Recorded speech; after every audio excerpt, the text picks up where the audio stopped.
Power hunger. Greed is good. After a few years in economics, the goodness of greed seems like common sense. But it's not. In a randomly selected social environment, greed is brutal. If you're carrying a bag of gold and meet a well-armed stranger in a remote jungle, you wouldn't say, as long as he's greedy, I have nothing to worry about. The knowledge that Nigerian spammers are greedy doesn't incline you to send them your money.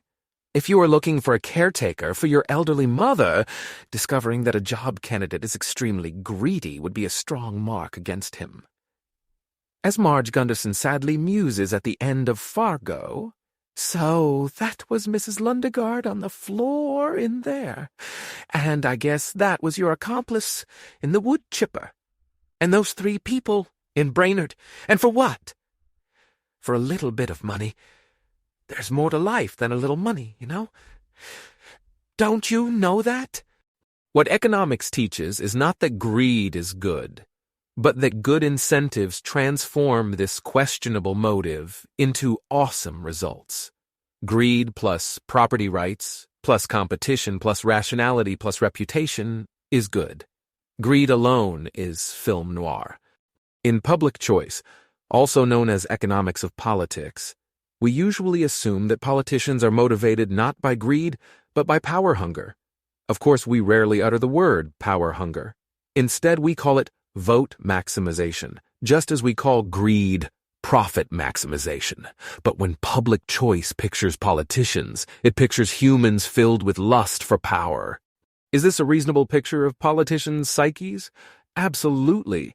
That politicians crave power is as undeniable as that business people crave profits. If you look at political history before the rise of democracy, we see virtually nothing other than dictators struggling to cement their power internally and expand their power externally. When these dictators lost wars, they lost territory and subjects, because virtually every dictator wanted to rule over as much land and as many people as possible. Under democracy, politicians are less candid about their motives. They need us to like them, and power hunger is not likable. But given its ubiquity throughout most of political history, can we really believe that the motive of power hunger is no longer paramount? One of my favorite political insiders privately calls politicians of both parties psychopaths, and he's onto something. Rising high on the pyramid of power is hard, unless the love of power fuels your ascent. In a randomly selected social environment, power hunger like greed is brutal. Just look at the history of warfare in all its hideousness, the endless bloodbaths over slivers of territory. Remember how leaders terrorized their rivals, their potential rivals, their imagined rivals. It's sickening. If Fargo were a war story and Marge Gunderson hunted war criminals, she might have sadly mused, "So that was Sarajevo on the floor in there. And I guess those were your accomplices in the mass grave. And those 300,000 people in Bosnia, and for what? For a little bit of power. There's more to life than a little power, you know? Don't you know that?" In dictatorships, the causal chain from power hunger to bad results is obvious.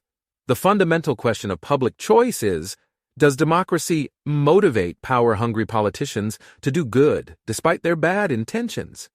My admirable nemesis Donald Whitman tirelessly argues yes, but to no avail. Democracy outperforms dictatorship, but that's damning with faint praise. Once you thank the stars you aren't ruled by Louis XIV or Lenin, a grim truth remains. Democracy gives power-hungry politicians far worse incentives than the market gives greedy business people. Above all, voters, unlike consumers, have no incentive to be rational, spurring power-hungry politicians to preach and practice endless demagoguery. It's gotten worse lately, but it's always been terrible.